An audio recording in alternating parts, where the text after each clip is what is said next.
I had an interesting delivery today through the Australian Postal Service, and that's my replacement 722.359 transmission.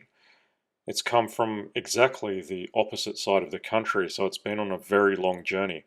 I was impressed to see it correctly strapped down onto its pallet, so it hasn't moved around at all in transit. Having a look at it externally, yes, it's kind of filthy, but nowhere near as dirty as the original one that was on the Red project. This was a working transmission. It came from a car that was crashed, and it was working perfectly before it was removed. One interesting thing I noticed on there is a pivot pin on this side that the throttle control cable pivots on. Seems to be a minor weep from that area, and someone has put sealant on that.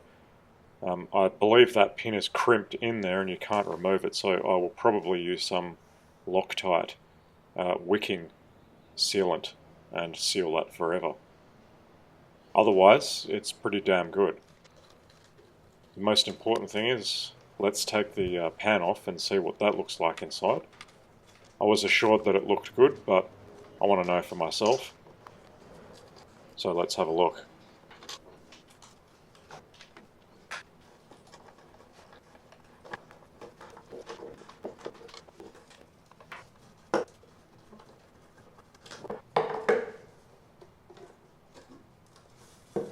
And that's looking about 1,000 times better already than the transmission I got off the Red car.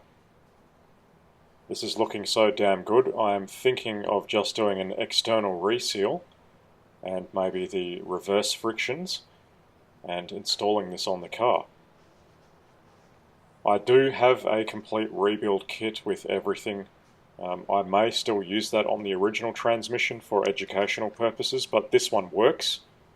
I don't see the point in doing a complete rebuild when it already works.